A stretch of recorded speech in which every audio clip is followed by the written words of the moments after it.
Hey guys, Kyle the Death Knight of Anime here, bringing you my review for One Piece episode 944. And honestly, even from just before I get into the review itself, I want to take a moment and just kind of say, let's pray, let's just pray and hope that, and let's just send our prayers, our hopes, our good wishes to Eiichiro Oda, because apparently I only recently learned the reason as to why as to why One Piece got pretty much delayed is because he basically did end up it was because he basically ended up like pretty much sick and whatnot, and apparently his basically crew, his usual team that he works with also ended up catching sick. I don't know if it was coronavirus they said, but he did end up getting sick. So yeah, let's just pray. Let's just pray for basically Oda Sensei, and just and hope he pretty much he just gets well, because that's the important thing. I think we kind of just I don't at this point I don't really care about, like, don't get me wrong, I don't really care about whether One Piece comes back. I hope Oda gets well right now. So yeah, let's just pray and hope he gets better, guys, because in these uncertain times you just don't know what's gonna happen anymore. But yeah, so getting into the episode itself, One Piece episode 944.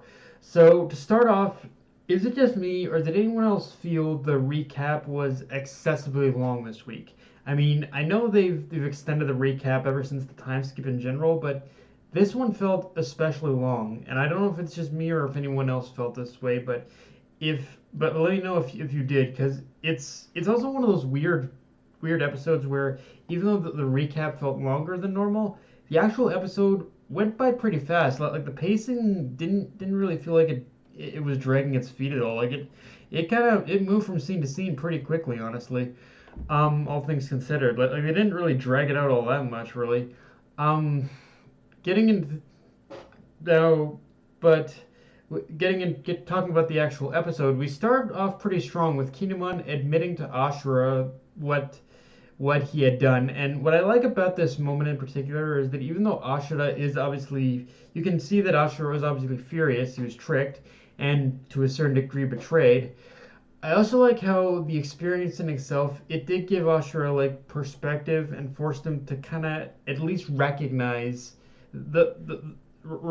that what Kinemon recognize at least partially a little bit of the necessity in what Kinemon did, as it's really kind of it really forced him to realize just how like it's really kind of seemed just how dangerous.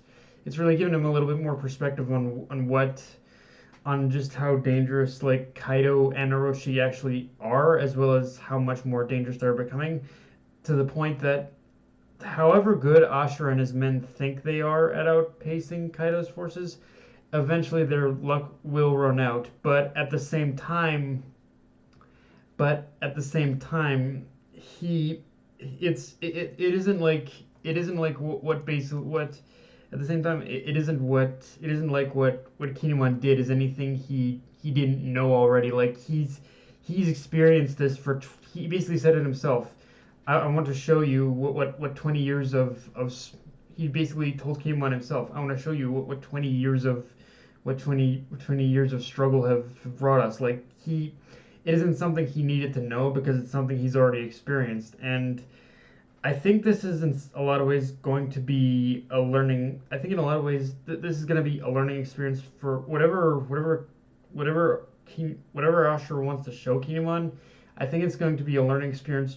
Will just as much for Kinemon as it is for Ashura, because Kinemon admits it. Kinemon, even though Ashura recognizes why Kinemon did it, um, Kinemon has kind of been a little naive in his actions, and I think whatever Ashura plans to show him is going to open his eyes, and really, like,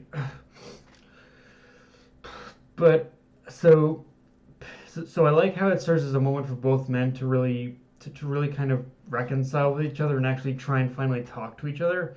But even then, like it's as of right now, it's but as of right now, the only reason as to why they're even talking to each other to begin with is because of Yasui's sacrifice, and so like the only thing that's keeping them like talking to each other right now is Yasui and whatever and whatever Ashura tends to show him, it has to bring them on some kind of common ground or something.